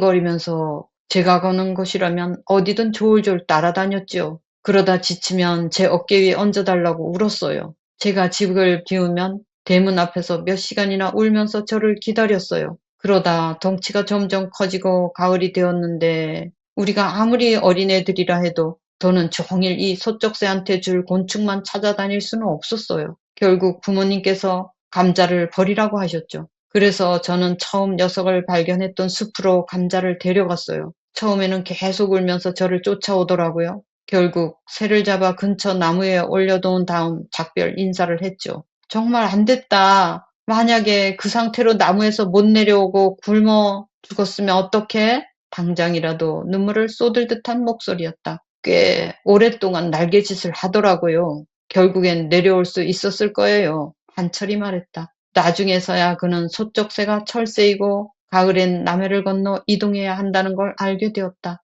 하지만 오키에게는 그 사실을 말하지 않았다. 오키가 들으면 마음 아파할 이야기였기 때문이다. 오키는 가슴에서 시작되어 몸 전체로 뻗어나가는 마치 무엇인가에 취한 듯한 신비로운 떨림을 억제하려고 노력했다. 사랑은 한 번에 일어나는 것이지만 동시에 단계적으로 번져가는 것이기도 하다. 이미 첫눈에 한철을 사랑하게 된 오키는 한 여자가 자신의 연인이 어떤 영혼을 가졌는지 깨닫는 바로 그 계시적인 순간을 경험하고 있었다. 그는 그 남자가 아주 특별하고 부드러운 영혼을 지녔다고 느꼈다. 그리고 남들에겐 들키지 않게 잘 감춰진 그 여린 모습을 오직 오키에게만 드러낼 수 있으며 오키 자신이 한철의 내면에서 그걸 끌어낸 장본인이라는 것까지도 말이다. 바삐 인력거를 끌며 달려가는 한철의 넓은 어깨와 길고 마른 골격, 탄탄한 등, 짤록한 허리와 엉덩이를 바라보면서 오키는 이 젊은 남자의 처지를 애처롭게 여겼다. 잘생기고 똑똑하고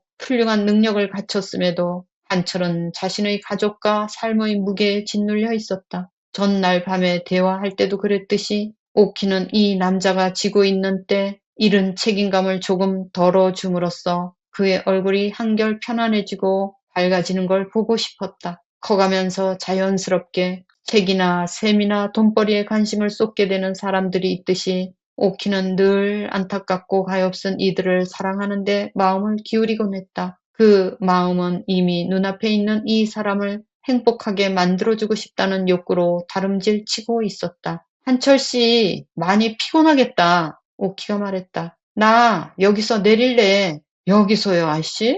아직 오키의 집까지는 몇 골목쯤 떨어진 곳이었다. 그래, 여기서 내릴 거야. 오키는 단호하게 말했다. 괜찮으면 나랑 같이 걸어가자. 한철은 오키가 인력거에서 내리는 걸 도와주었다. 맞잡은 손을 놓기 직전 오키는 한철이 아주 살며시 자신의 손을 꽉 쥐는 것을 느꼈다. 그러자 온몸에 전율이 한 차례 흐르는 것 같았다. 그들은 더 이상의 대화 없이 그저 나란히 걸었는데 그 또한 함께하는 서로의 존재에 집중할 수 있다는 점에서 더없이 달콤하게 느껴졌다. 걷는다는 게 이렇게 즐겁고 행복한 일이었나? 오키는 생각했다. 얼굴에서 미소가 떠나지 않았다. 많은 말을 나누지 않았지만 두 사람은 서로를 너무도 잘 이해할 수 있었다. 사람들은 서로에 대해 알고 싶다는 진정한 욕망이 없어도 꽤 많은 대화를 나눌 수 있기 때문이다. 그러나 운명의 상대를 만나면 대화를 많이 나누든 아예 하지 않든 서로가 완전하게 연결되어 있다는 것을 느낄 수밖에 없다. 집 대문 앞까지 한철과 함께 걸어가면서 오키는 바로 그 사실을 깨달았다. 오키가 인력거 요금을 내려고 하자 한철은 제 쪽에서 먼저 오키의 손바닥에 무엇인가를 밀어넣었다. 곱게 봉한 편지 한 통이었다. 오키가 얼굴을 붉히며 마음을 가다듬는 사이 한철은 잘생긴 얼굴에 미소를 한번 지어 보이곤 그러나 그전처럼 편안해 보이는 웃음은 아니었다. 곧장 떠나버렸다. 오키는 얼른 집으로 들어와 자신의 방문을 단단히 닫고 촛불을 켠 뒤 두근거리는 마음으로 편지를 읽기 시작했다. 한철은 오키를 처음 본 순간부터 그를 향한 짝사랑에 빠졌고 수년 동안 그를 동경해 왔다고 썼다. 오키가 자신의 감정에 보답해 주리라는 희망을 품은 아무 이유도 없지만 지금껏 내내 비밀에 비춰온 감정을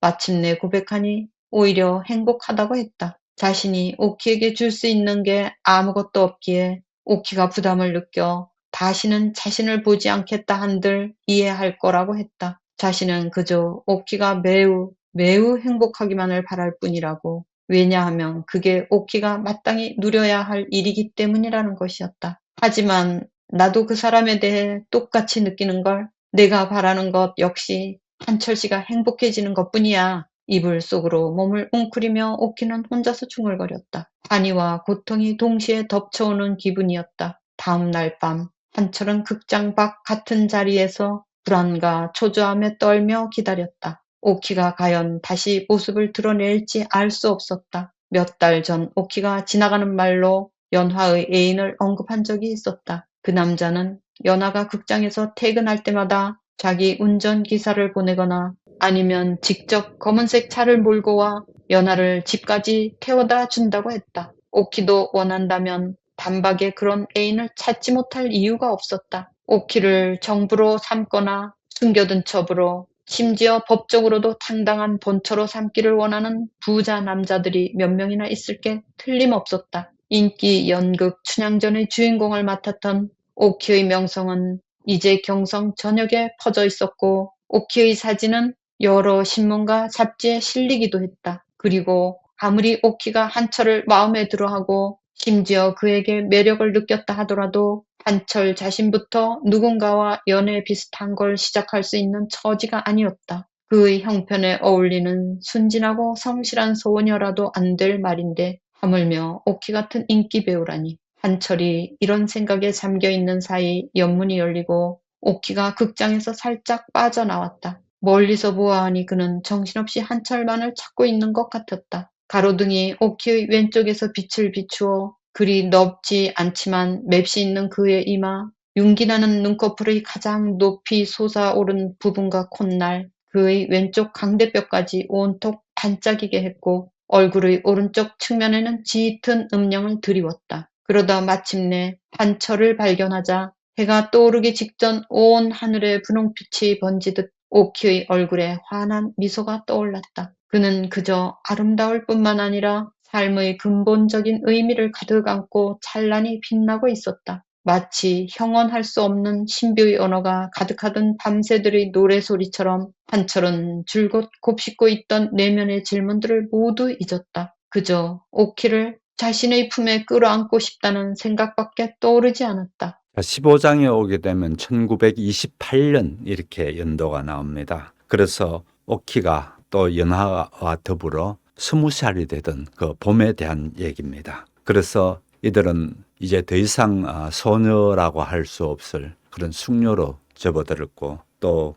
무엇보다도 매우 예민한 때 그런 얘기가 먼저 나옵니다. 그래서 이제 연하는 대동양극장 극장 소유주면서 또 연출가인 마사장의 애인이 됩니다. 그래서 마사장은 연하에게 심층전 주인공 자리도 그녀를 주면서 그렇게 해서 연하를 유혹하고 그렇게 결국은 마사장의 애인으로서 그렇게 합니다. 물론 마사장은 자기 가정도 있고 그러면서 연하를 그렇게 둘이 부적절한 관계를 갖게 되는 부분을 나옵니다. 결국은 연하는 결코 주류 사회에 편입될 수 없는 불안정한 신부님을 그렇게 이제 볼 수가 있고 그저 마사장의 그 필요를 채워주는 그런 여자로서의 자부심을 느끼고 그런 안락한 삶, 마사장이 제공해주는 그런 안락한 삶을 누리는 걸로 연하가 끝나고 있다면은 그 다음에 정호의 얘기가 나옵니다. 정호는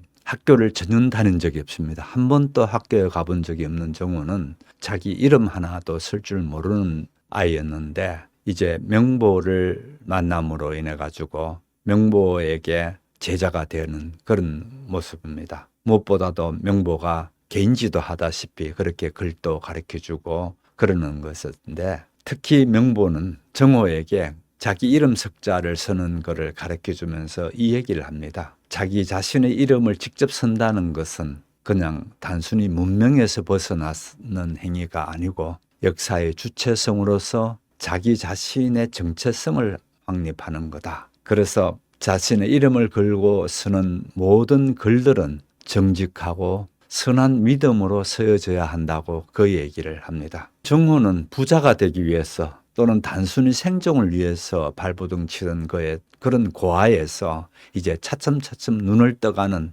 그런 아이를 보게 되고요. 특히 정호는 삐뚤삐뚤이 쓴 자기 글씨를 보며 아주 행복해하는 그런 부분을 보게 됩니다. 비천한 신분의 소년으로서의 인간의 존엄성을 회복하는 그런 부분을 보게 되고요. 그러면서 또 명보로부터 영향을 받아서 자유를 얻기 위해서는 구체적으로 무력을 써서라도 힘을 써서라도 맞서야 한다고 그렇게 믿게 되고요. 그래서 아주 명보의 신실한 제자가 되어가는 과정을 보게 됩니다. 마찬가지로 명보도 정호에게 아주 위험한 비밀 임무를 맡기면서 미안한 감을 갖게 되죠.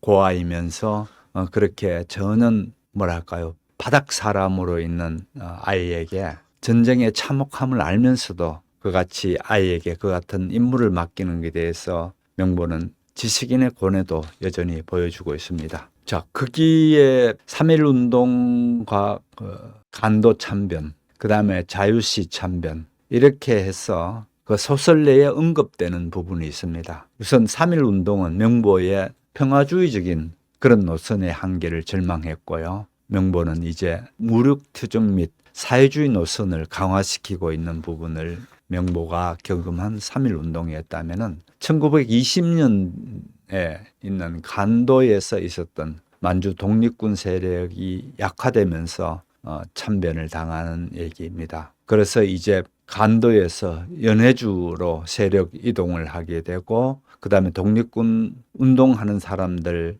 가운데에 세력 이동이라든지 연합을 시도하는 그런 부분을 또 볼 수가 있고요. 그 다음에 1921년에 자유시 참변이라는 것도 있는데요. 소련 적군에 의한 독립군 해산 및 학살 얘기입니다. 독립운동의 내부 분열과 이념적 갈등을 보이는 어떤 그런 얘기인데요. 아무튼 독립운동, 해외에서 벌리고 있는 이 같은 독립운동도 만만찮은 얘기들이 나옵니다. 그 다음에 이같이 험한 얘기들만 나오는 게 아니고 사실은 한철과 오키라는 아주 순수하고 따뜻하고 그런 그 연인들의 얘기가 나옵니다. 그래서 그 연인들이 한 사람은 오키는 20살이고 이제 한철은 19살 여전히 인력거꾼으로 자기 아버지는 이미 세상을 떠났고요. 그래서 어머니와 누이 동생들을 먹고 살게 해야 하는 일을 인력거를 끌면서 하고 또 밤에는 야간 학교에 가서 공부도 하고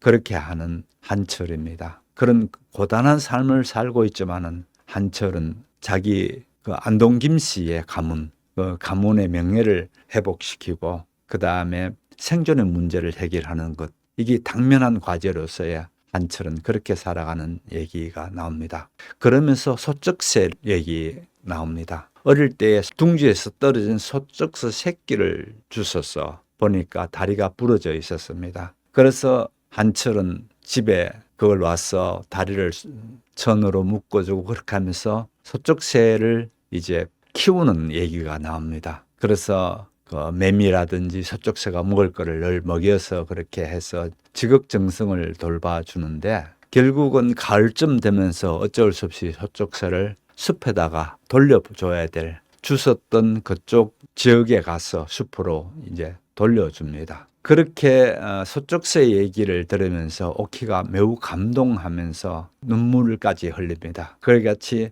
거친 한철의 이면에는 또 그렇게 감동적인 마음을 물컹하게 하는 그런 따뜻한 마음이 있다는 것을 보고 여린 한철의 영혼을 또 발견했기 때문에 그렇게 됩니다. 결국은 한철은 오키에게 자신의 마음을 담은 그런 편지를 보내게 되고 그렇게 하면서 두 사람은 깊은 관계가 됩니다. 결국은 오키는 자기 자신의 인기를 누리는 것에 대해서 남자들의 수작들, 뻔히 보이는 그 남자들의 수작들은 다 물리쳐버리고 아주 보잘것없는 인력거꾼이 한철을 선택합니다. 그렇게 하면서 깊은 두 사람의 사랑의 관계가 연결됩니다. 14장과 15장을 한번 정리하면서 보겠습니다. 14장, 15장을 같이 보게 되면은요. 일단 이 시대를 보게 되면은 인력거와 자동차라는 것을 보게 되는데요.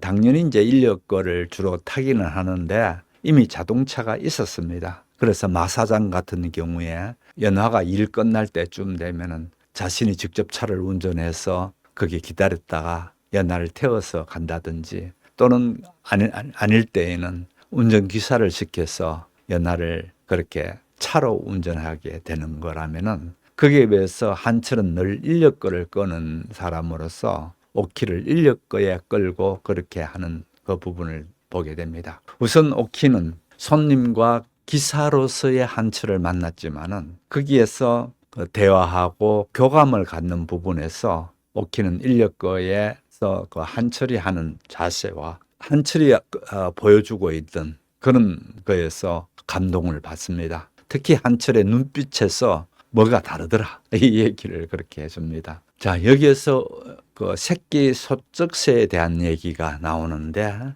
소쩍새는 뭡니까? 우리 전통 설화에서 가난과 굶주림 때문에 그렇게 원을 못 풀고 죽은 며느리의 넋입니다. 소쩍새가. 그래서 이 한을 품고 죽은 며느리의 넋으로 화신돼서 나타난 소쩍새라면은, 한철이 들려주는 소쩍새의 얘기는 우리 민족적 그 배경을 설화를 배경으로 하는 것일 뿐더러 더더욱 식민지 조선의 사람들이 겪어야 될 그런 슬픔을 나타내는 그런 걸, 슬픔을 형상화한 걸로서 그렇게 소쩍새를 하고 있습니다. 결국은 옥희와 한철의 두 사람의 관계 속에서는 화려한 보석이나 또 멋진 자동차든지 이런 거에서 있는 게 아니고, 밤새의 울음소리라는 점은 이 15장의 제목이 밤새들 이렇게 되어 있습니다. 이 밤새라는 게 앞부분에 나온 소쩍새와 또 연결되어지면서 한철과 옥희가 밤에 그렇게 아름답게 일어나는 일들을 얘기하고 있는 부분이죠. 그래서 여기서 분명히 볼 수 있는 것은 연하는 마사장의 세컨드가 됐다 할까요? 마사장의 예인이 되면서 당장에 자동차 타고 다니면서 그렇게 또 마사장이 마련해 준 집과 모든 것들을 그렇게 누리고 사는 게 연하라면은, 거기에 비해서 옥희는 말씀드렸다시피 아주 보잘것없는 인력거꾼으로서 그렇게 야간학교 학생으로서 그렇게 공부하는 젊은이를 선택하게 됩니다. 여전히 가난하고 그런 한철이지만은 옥희는 한철이 갖게 되는 그 따뜻한 마음과 가난을 극복하려고 하는 그런 마음들을 보면서 그 동질감을 느낀다 할까요? 그렇게 되면서 감정적 유대를 갖게 되는 부분을 보게 됩니다. 또 그 다음에 여기서 남정호 같은 경우에는 주체적 자아가 이제 탄생하기 시작합니다. 내가 이제 내 이름도 쓸 줄 알고, 그렇게 되면서 차츰차츰 내가 누구다, 내가 뭐다라는 부분을 깨우치기 시작하면서 동시에 역사적 사명감도 갖게 되는 게 남정호의 일이고요. 결국은 김주혜 작가는 이 14장과 15장을 거쳐서 식민시대의 단순히 억압적이고 저항적인 상황을 이분법적으로 그렇게 설명하진 않고요. 그 식민시대의 그 척박한 상황 속에서도 어떻게 다양한 사람들의 욕망과 또 인간적인 고뇌, 또 그러면서 아름다운 밤새들이 이렇게 피어나는가, 그런 부분을 보여주고 있습니다. 그래서 여기에서 무엇보다도 14장의 분장실 습격 사건이죠. 이토 대자가 그렇게 분장실을 습격하는 그런 습격 사건이라든지, 그 다음에 15장에서 보게 되면은 정호가